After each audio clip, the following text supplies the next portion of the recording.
Greetings, comrades. My name is Llewyn. My pronouns are they, them, and I make savage crack. Cultures Group is bringing us together again to share some short videos about our various forms of microbial stewardship. So today, I want to have a quick play and make some funky delicious syrup inspired by Llewyn's Cuso. I discovered this technique during the International Ferments and Cultures Festival in the autumn of 2020, when Nick at Burren Fermented Foods shared their recipe for this simple yet deeply satisfying fruit ferment. The idea is to create a sugar-based ferment that will provide an umami-rich sweetness that one can use for everything from complex flavor profiles in traditional and contemporary desserts to what is, to my palate, the most glorious syrups one can add to a humble porridge. All we need is fruit, sugar, a bit of stewardship, and time.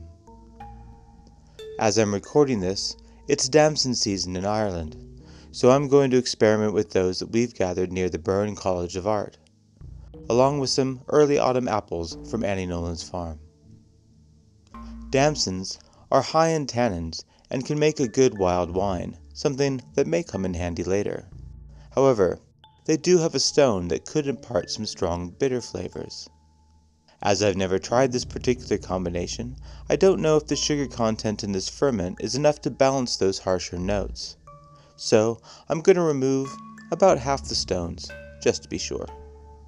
As you can see, I'm doing this into our fermentation container so as to limit the loss of the damson's juices. Speaking of those juices, one consideration in making this Cuso with different fruits is going to be water content. This is something that we'll want to keep an eye on as the fermentation progresses. Different water content will also determine what kind of consistency the resulting ferment will be. Here, I'm aiming for more of a syrup than a beverage. Now, apples have their own wee seeds that I'd rather not have be a part of this ferment, as they not only have a similar bitterness to the damson stones, they also contain a compound that can degrade into hydrogen cyanide. Personally, the world offers up enough anxiety, degrees of confusion, and other toxic states of being without us adding more of it to our food.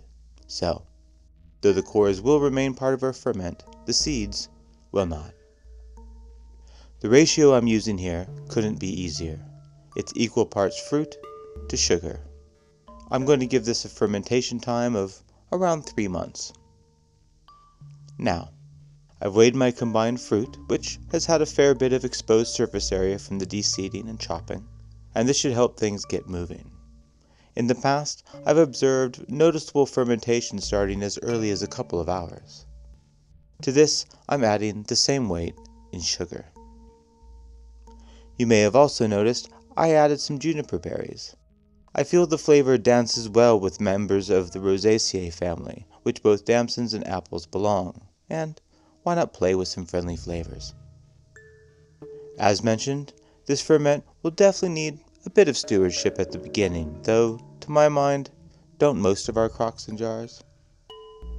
Our stewardship of this ferment involves giving the liquid a bit of extra attention to make sure that it progresses in a direction we can enjoy over the next several months.